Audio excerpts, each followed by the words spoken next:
నేను పెట్టుకుంటాలే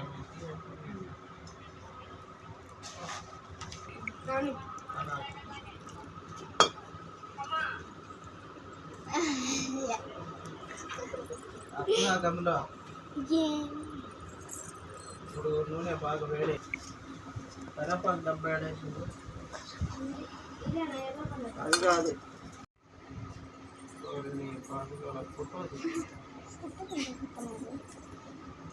లైట్ పెట్టుమే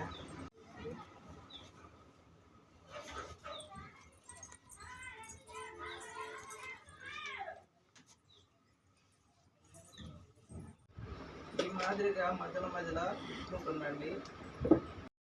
ఇప్పుడు మనము మళ్ళా ఆ విధంగా మళ్ళీ వేసుకోండి. మోయినంగా నూనెలు వేసుకుంటుండండి 4, 5, 6 గట్ట. ఎక్కువ వేసుకోకండి, మళ్ళీ తీసేటప్పుడు మాడిపోతాయి లేట్ అయితే. చూడండి అట్లా లైట్ గోల్డ్ కలర్ వచ్చాయి. మళ్ళీ ఎక్కువ దోడించితే మన బుగ్గ్యాలాలు అవుతాయి. అట్లా చేసుకోకండి, లైట్ గోల్డ్ కలర్ వచ్చేదాకానే ఉంచుకోండి. ఈ రకంగా డేచలో నూనె పోసుకొని నూనె వేడైనాక ఇప్పుడు మనము గుండ్లు చేసి పెట్టుకున్నాం కదా, అవి దాంట్లో వదులుదాం. ఇప్పుడు మనము ఉండలు చేసి పెట్టుకున్న నూనెలో వేసుకుందాం. ఆ విధంగా ఒక్కొక్కటి వేయండి. కాళ్ళ మీద చెడపడేటట్టు వేస్తుండ్రు మా వాళ్ళు. చిన్నగా వదులుకోండి మీరు.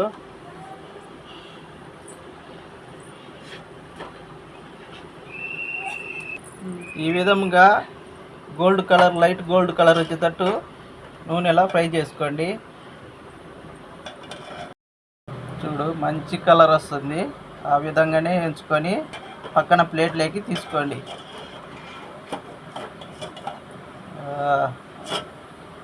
ఇది కదా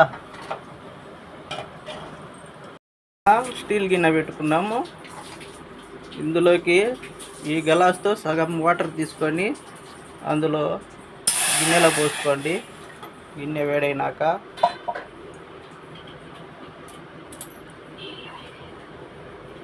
ఇప్పుడు నీళ్ళు వేడేదాకా ఆగుదాం. మేము గులాబ్ జాముకు 160 గ్రాములు పిండి తీసుకున్నాము. దానికి 2 గ్లాసులు చక్కెర పడుతుంది. ఆ చక్కెర నీళ్ళు వేడైనాక యాడ్ చేసుకోండి 2 గ్లాసులు.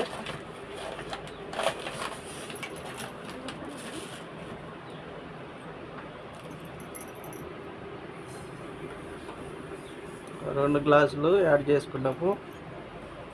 ఇప్పుడు అది పాకం అయ్యేదాకా మనము ఎదురు చూద్దాం. తీగ పాకం వచ్చేదాకా ఈ రకంగా కలిపుకుంటుండండి. బాగా తీగ పాకం రావాలి. అట్లా కలిపుకుంటూనే ఉండండి తీగ పాకం వచ్చేదాకా. ఆ పాకం ఎలా వస్తుందో మీకు తర్వాత చూపిస్తాను. ఇప్పుడు చూడండి బాగా మరిగింది. అది తీగ పాకము మొదలైంది. ఇప్పుడే లైట్గా వచ్చింది. ఇంకొక నిమిషంలో మనకు పాకం రెడీ అయిపోతుంది.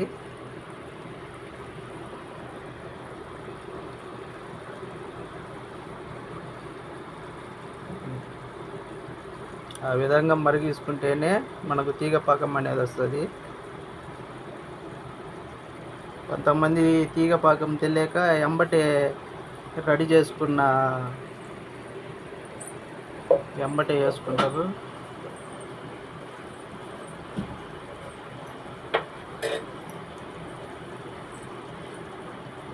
ఇప్పుడు ఇంకా ఒక్క నిమిషంలో నాకు రెడీ అయిపోతుంది. పాకం దగ్గర పడాలి.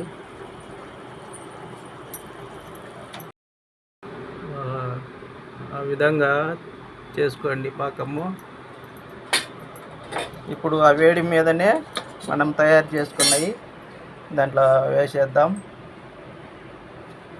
వేడి మీద వదిలితేనే మనకు ఆ పాకం అనేది వాటికి బాగా పట్టి మనకు మంచి టేస్ట్ వస్తాయి. తింటుంటే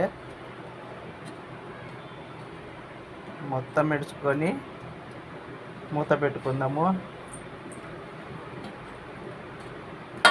మూత పెట్టుకొని మొత్తం కలిపి ఒకటేసారి మూత పెట్టుకొని పక్కన వదిలేయండి. పక్కన పెట్టేసుకోండి. గ్యాస్ కట్టేయండి. గిన్నె తీసి ఒకసాట భద్రంగా పెట్టుకోండి. పిల్లలు ఉంటే వాళ్ళని తగలనే కాకండి, కాలుతాయి. జాగ్రత్త, కేర్ఫుల్గా చేసుకోండి వంటలు. అయిపోయిందండి.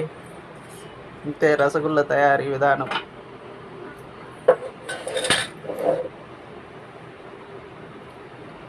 సూపర్గా ఉంటాయి కదండి. చూడు ఎలా ఉన్నాయో, తింటుంటే నోరు ఊరిస్తాయి. పాకం పోతా చూడు.